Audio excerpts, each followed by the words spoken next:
in order not to be an abuser or a victim.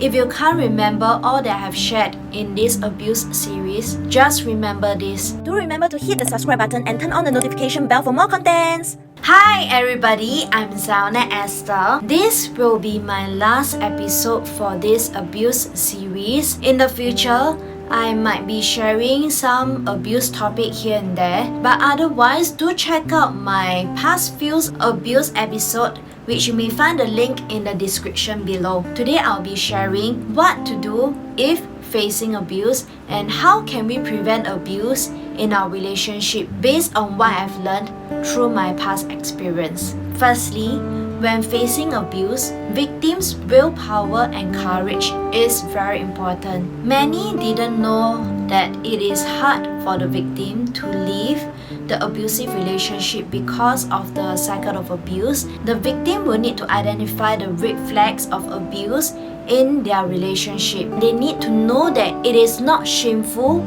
for them to go through it and it is not their fault. In order for them to leave the familiar zone that they are in, the victim will need to have courage to do so. The reason being why I said courage is because it is a very bold move to do. It brings uncertainty and stress to them. Please share with someone that you can trust, for example, your family or your friends, so that they can be there for you to support you physically and emotionally. If you find it too hard to share it with your loved ones, you may call the hotlines in the description below. If emergency, please call the police at 999. If possible, try to have someone with you at all times, for example, to send you home or to stay with someone that you trust. Help and support are always there, but the victim must set the heart and the willpower to seek for help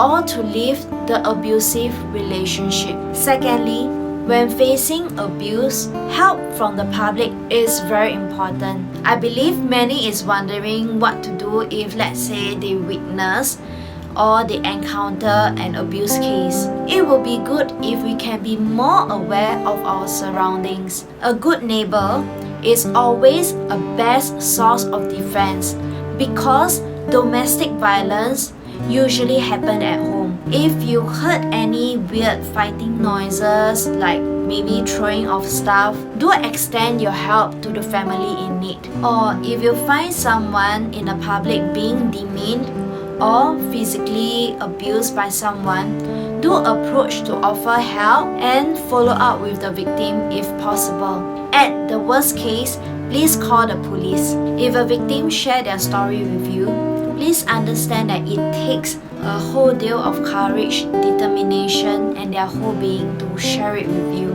It will be good if we can give them the best listening ear that we can instead of giving them advices at that point of time, because they will need a lot of support and assurance, or even your physical presence is good enough for them at that point of time. In order to prevent abuse, we need to know the importance of self-love, self-respect, and mutual respect. In a relationship, when one party lost the respect for another, it will bring an imbalance into the relationship because the one who lost the respect will tend to overpower the another party, and this will lead to the start of the abuse. In any human relationship, especially when it involves love, basic respect should be in place. Everybody have two responsibility in order not to be an abuser or a victim.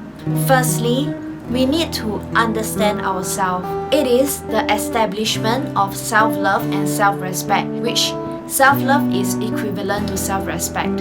I believe many people spoke of it before, but we didn't know what is that. Initially, I didn't know it as well until my current boyfriend taught me about it. We have to first identify what is comfortable for us and what is not comfortable, what we like and what we don't like. Meaning to say, we have to know and establish our boundaries and let it be known to another party so they won't be crossing it. Once you have established it, do enforce that. You should never allow anyone to cross it no matter how much you love the person. This applies to new and existing relationship. Newer relationship is perhaps easier because at that point of time you can just lay the foundation of the relationship. For existing relationship, we will have to sit down with another party to discuss about this topic. Loving another person doesn't mean, and it shouldn't be, at the expense of yourself. It doesn't mean that you need to lower yourself to a certain extent just to love the person. Secondly,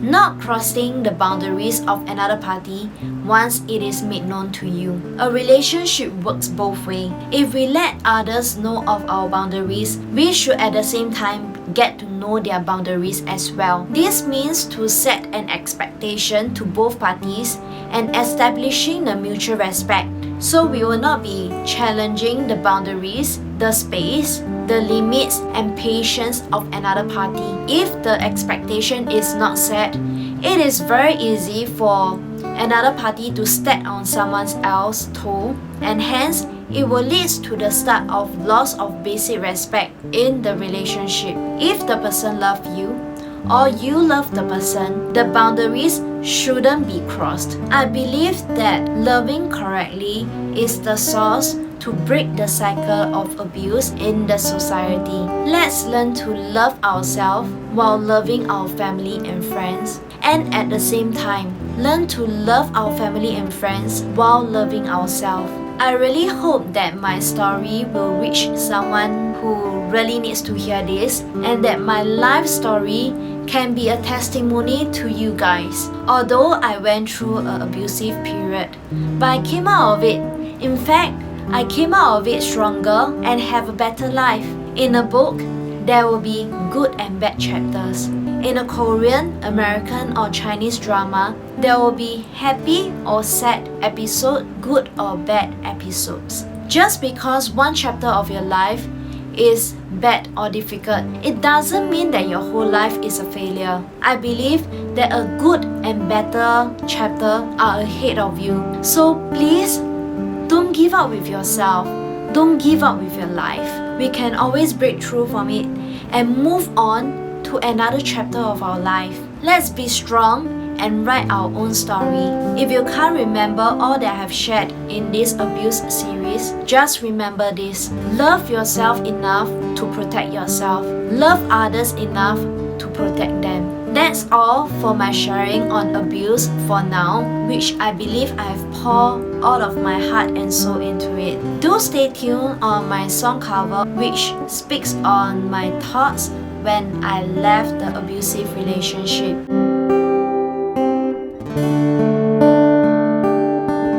If you like this video, do like, subscribe and share. It would be great if you can do those for me, so that it will help with the YouTube algorithm to recommend this video to more people. God bless, and thank you for watching this video. Bye bye!